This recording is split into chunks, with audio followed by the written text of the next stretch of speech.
ओम शांति। 25 अगस्त 2023 बाप दादा के मधुर महावाक्य हैं। मीठे बच्चे, यह संगम युग है ब्राह्मणों की पुरी। इसमें तुम ब्रह्मा के बच्चे बने हो। तुम्हें बेहद के बाप का वर्षा लेना है और सभी को दिलाना है। प्रश्न है, इस ज्ञान को अच्छी रीति समझने के लिए किस प्रकार की बुद्धि चाहिए? उत्तर है, व्यापारी बुद्धि वाले ही इस ज्ञान को अच्छी रीति समझेंगे। यह है बेहद का व्यापार। बाप बच्चों को भिन्न भिन्न कमाई की युक्तियाँ बताते रहते हैं। बच्चों का काम है मेहनत करना। ऐसी युक्ति निकालनी चाहिए जिससे स्वयं की भी कमाई जमा होती रहे और सर्व का भी कल्याण हो। बाप की याद और सेवा की कमाई का साधन है। गीत है, रात के राही थक मत जाना, सुबह की मंजिल दूर नहीं। ओम शांति। पारलौकिक बाप बच्चों के प्रति समझा रहे हैं। कहते हैं कि बच्चे, मुझ अपनी पारलौकिक परमपिता परमात्मा को भूलना नहीं है। गाया भी जाता है, गीता का भगवान, बाइबल का भगवान, वो कुरान का भगवान कभी कोई नहीं कहेंगे। कोई भी धर्म स्थापन करने वाले ऐसे नहीं कहेंगे कि हे बच्चे, अब मुझ पारलौकिक बाप को याद करो। ऐसे कोई किसको कह नहीं सकते। बच्चा पैदा होता है, बाप को जानते हैं, बाप को ही याद करते रहेंगे क्योंकि वारिस हैं। अब पारलौकिक बाप कहते हैं, हे मेरे सीखी लदे बच्चे, अब तुमको मेरे पास आना है। मैं तुम बच्चों को परम धाम निर्वाण धाम ले चलने के लिए आया हूँ। तुम भक्त मुझ भगवान को याद करते थे। अब मैं कहता हूँ, तुम मुझे निरंतर याद करो। मैं तुमको सुखधाम ले चलता हूँ। अपने दिल अंदर देखो, तुमने आधा कल कितना दुख उठाया है। पहले से इतना दुख नहीं मिलता है। पीछे दुख वृद्धि को पाता है। अब पारलौकिक बाप कहते हैं, मुझे याद करो।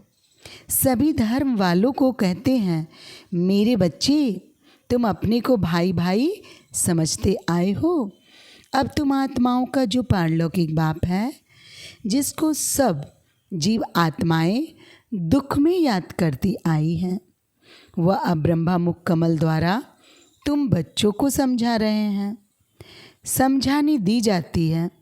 ब्रह्मा मुख वंशावली ब्राह्मणों को, प्रजापिता ब्रह्मा को सिर्फ कुमारियाँ ही नहीं थी, कुमार कुमारियाँ दोनों थे, भाई बहन थे।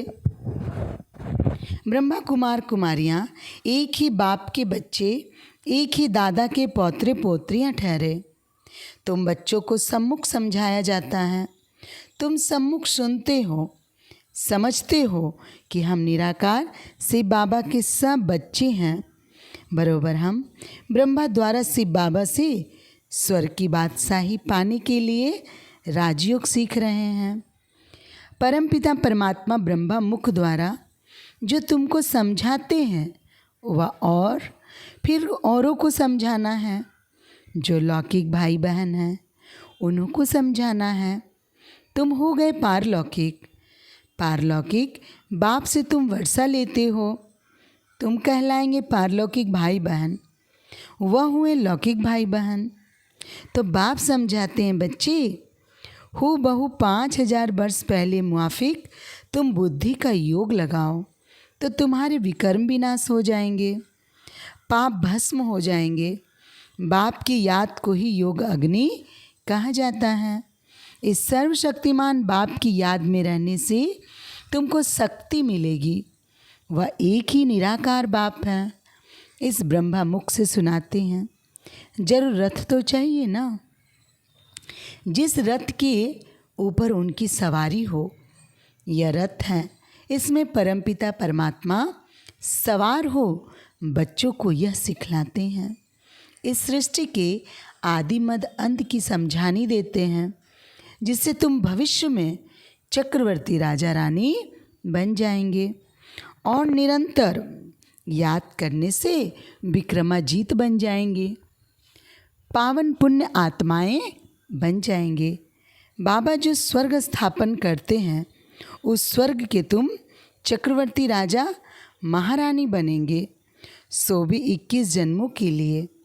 और भारत में जो भी उत्सव होते हैं, शिव जयंती, होली, राखी, जन्माष्टमी, दिवाली आदि, इन सब उत्सवों का महत्व और हर एक की बायोग्राफी हम आपको सुनाते हैं।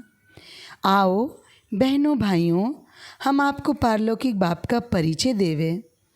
परिचय ले सहज राजयोग सीख, तुम विश्व के मालिक बनेंगे। वर्ल्ड ऑलमाइटी पवित्रता, सुख, शांतिमय, अटल, अखंड राज्य करेंगे। यह किसको भी समझाना बहुत सहज है, इस रीति लिखना भी है। बाप के समझाए हुए यह राज हम तुमको समझाएंगे। बाप के बच्चे बनेंगे तब तो वर्षा मिलेगा ना। तुम भी बेहद के बाप से बेहद का वर्षा आकर लो। जन जन तो हद का वर्षा लेते आए हो, वह है दुख का वर्षा, क्योंकि यह है ही रावण राज्य। राम के राज में सदा सुख था, फिर माया रावण के राज में तुम दुखी हुए हो। यह तो तुम कोई का भी समझा सकते हो, पब्लिक भाषण में भी तुम समझा सकते हो। उच्चते उच्च है भगवान, फिर है ब्रह्मा विष्णु शंकर, फिर उन्हों की महिमा गाया भी हुआ है। ब्रह्मा द्वारा स्थापना तो जरूर वह स्थूल वतन में होगा। ब्राह्मण है ब्रह्मा की संतान, उनको ही प्रजापिता ब्रह्मा कहा जाता है। पहले पहले ब्राह्मण वर्ण चाहिए, ऊंचते ऊंच है ब्राह्मण वर्ण। कौन स्थापन करते हैं? परमपिता परमात्मा। पिता के सब बच्चे ठहरे, ब्रह्मा द्वारा इन ब्रह्मा कुमार कुमारियों को बैठ पढ़ाते हैं। यह संगम युग है ब्राह्मणों की पूरी, फिर रुद्रपुरी में जाकर विष्णुपुरी में आते हैं।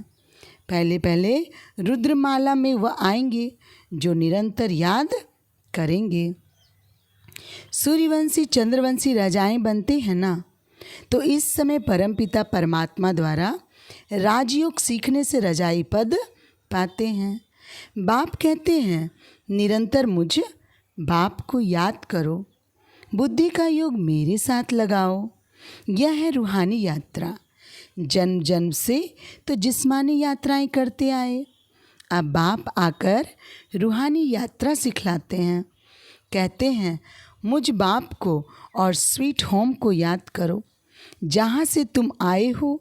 पाठ बजाने तुम गोरे थे, विश्व पर राज्य करते थे, फिर तुम काम चिता पर बैठ काले हो गए हो, सुंदर से श्याम बन गए हो।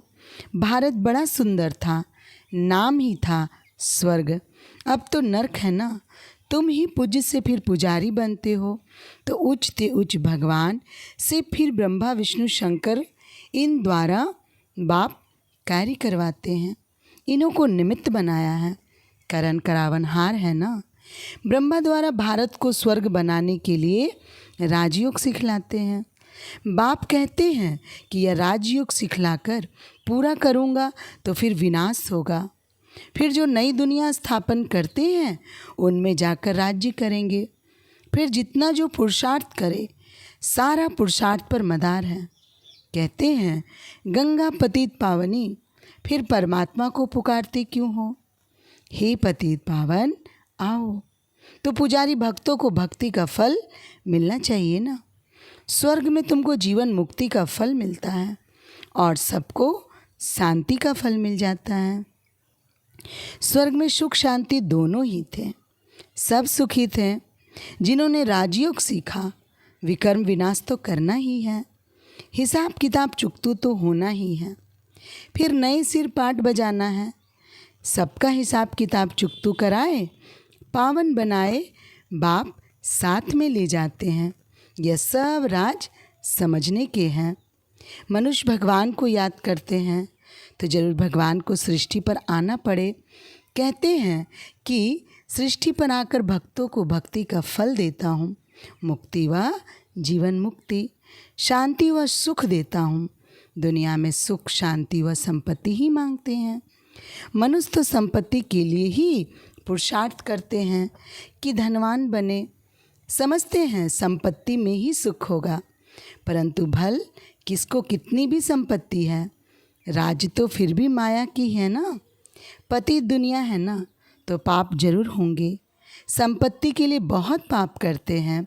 यह है ही पाप आत्माओं की दुनिया। इसमें कोई भी पुण्य आत्मा होती नहीं। पुण्य आत्माओं की दुनिया में फिर कोई पाप आत्मा नहीं होती। यथा राजा रानी तथा प्रजा पुण्य आत्मा होते हैं। इन पावन देवी देवताओं को पति दुनिया में राजा लोग भी पूजते हैं, क्योंकि समझते हैं यह सर्वगुण संपन्न है। हमारे में कोई गुण नहीं, आप ही तरस परोई। फिर यह कहते भी हैं, हे भगवान, पतितों को पावन बनाने वाला तो एक ही बाप है। पतित पावन कहने से बुद्धि चली जानी चाहिए निराकार भगवान की तरफ। निराकार उपासी भी होते हैं ना, तो वो निराकार बाप है, उच्चते उच्च। जब तक उनका पूरा परिचय नहीं तो उपासना क्या करेंगे। भल कहते हैं परमपिता परमात्मा शिव है, निराकार उपासी है ना। निराकार को याद करने वाले, परंतु वह है कौन, पूरा परिचय चाहिए ना। निराकार को क्यों याद करते हैं, उससे क्या मिलेगा। क्या निराकारी दुनिया में जाएंगे। आत्माओं को तो निराकारी दुनिया में जाने के रास्ते का पता नहीं है। भल सब याद करते हैं, परंतु बिगर परिचय। इस प्रकार याद करने से तो कोई पावन नहीं बनेंगे। यहाँ तो निराकार खुद साकार में आते हैं। मनुष्य तो निराकारी दुनिया में जाने के लिए कितने शास्त्र आदि पढ़ते हैं, परंतु कोई जा नहीं सकते। रास्ते का भी पता नहीं है। जिस्मानी यात्रा के पंडे लोग रास्ता जानते हैं तब तो ले जाते हैं ना। यहाँ इस रास्ते को कोई जानता नहीं जो समझाए।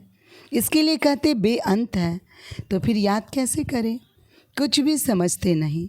कोई ने कहा बेअंत है, फिर कोई ने कहा निराकार है, तो फिर निराकार उपासी बने। आजकल तो फिर कह देते हैं कि हम वही हैं। दिन प्रतिदिन तमो प्रधान मत होती जाती है। जो आता है वो कहते रहते हैं। बाप समझाते हैं, ऊंचते ऊंच बाप गाया जाता है। सर्वव्यापी कहने से तो सब ऊंचते ऊंच हो जाते हैं। इतने पति दुखी व फिर ऊंचते ऊंच कैसे होंगे। एक तरफ कहते नाम रूप से न्यारा है, फिर उनको पत्थर भीतर में लगाना, इसको ही धर्म की ग्लानि कहा जाता है। अभी भी कहते हम ही परमात्मा हैं। अभी जो कुछ पास्ट हुआ सब ड्रामा, वह फिर भी होगा। भूल पिछाड़ी भूल, गलानी पिछाड़ी गलानी करते करते भारत ऐसा पतित हो गया है। बाप का परिचय तो सबको मिलना है। तुम्हारा प्रभाव निकलेगा। इतने ढेर ब्रह्मा कुमार कुमारियों द्वारा ज्ञान मिलता है। यह तो बरोबर परमपिता परमात्मा की ही बात है। सबसे ऊंचते ऊंच है परमपिता परमात्मा। उनकी महिमा बहुत है, पारावार नहीं है।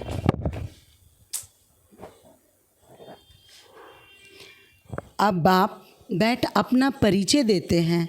मैं क्या करता हूँ।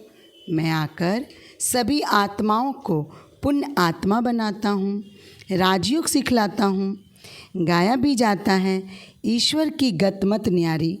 सो तो जरूर सब यहाँ आएंगे, तब तो मत देंगे ना। क्राइस्ट की सौल आई क्रिश्चियन धर्म स्थापन करने। बाप की मत तो सब में न्यारी है। यह बाप तो है सबसे उच्च। भारत में मनुष्य मात्र में श्रेष्ठ से श्रेष्ठ देवी देवता ही डबल सिरताज बने हैं। बाप की है श्रीमत, भगवन्नो बच।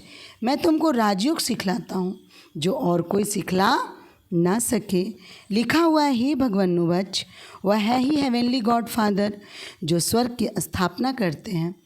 स्वर्ग के लिए तुम ब्राह्मणों को राजयोग सिखलाते हैं। ब्राह्मण वर्ण सबसे उच्च हो गया। बाप सर्विस की युक्तियाँ बहुत बतलाते हैं। भल कोई गालियाँ भी दे, तुम चित्र रख दो, उनमें लिखा होगा कि इन वर्णों में भारत ही आता है। अब है कलयुग शूद्र वर्ण, फिर तुम बाप द्वारा ब्राह्मण बने हो। तुम्हारा नाम है ब्रह्मा कुमार कुमारियाँ। तुम्हारे चित्र ऐसे होने चाहिए जो मनुष्यों को वंडर लगे कि ऐसे चित्र तो कहीं नहीं देखे। यह ज्ञान व्यापारी बुद्धि वाले अच्छी रीति समझ सकते हैं। यह व्यापार भी अच्छा है तो श्रीमत देने वाला भी सर्वोत्तम है। परंतु बहुत बच्चे मेहनत नहीं करते, घर में सोए पड़े रहते तो बाबा खड़ा करते हैं, तुम एक चित्र बनाएंगे, इससे हजारों का कल्याण होगा, सब तुम्हारी वाह वाह करेंगे, वंदे मातरम कहेंगे। अच्छा मीठे मीठे सिखी लदे बच्चों प्रति माता पिता बाप दादा का याद प्यार और गुड मॉर्निंग। गुड मॉर्निंग बाप दादा। रूहानी बाप की रूहानी बच्चों को नमस्ते। धारणा के लिए मुख्य सार। पहली पॉइंट, रुद्रमाला में पहला नंबर आने के लिए निरंतर बाप की याद में रहना है। बाप और स्वीट होम की याद से स्वयं को पावन बनाना है। दूसरी पॉइंट, रूहानी पंडा बन सबको सच्ची यात्रा करानी है। एक बाप की श्रीमत से स्वयं को डबल सिरताज बनाना है। वरदान है, स्व स्थिति की शक्ति से किसी भी परिस्थिति का सामना करने वाले मास्टर नॉलेजफुल भव। स्पष्टीकरण है, स्व स्थिति अर्थात आत्मिक स्थिति, परिस्थिति व्यक्ति व प्रकृति द्वारा आती है, लेकिन अगर स्व स्थिति शक्तिशाली है तो उसके आगे परिस्थिति कुछ भी नहीं है। स्व स्थिति वाला किसी भी प्रकार की परिस्थिति से घबरा नहीं सकता, क्योंकि नॉलेजफुल आत्मा हो गई। उसे तीनों कालों की सर्व आत्माओं की नॉलेज है। वह जानते हैं कि यह परवश है, इसलिए शुभ भावना शुभ कामना द्वारा उसकी सेवा करेंगे, घबराएंगे नहीं, सदा मुस्कुराते रहेंगे। स्लोगन है, भाग्यवान वह है जो सदा भाग्य के गुण गाए, कमजोरियों के नहीं। अच्छा, ओम शांति।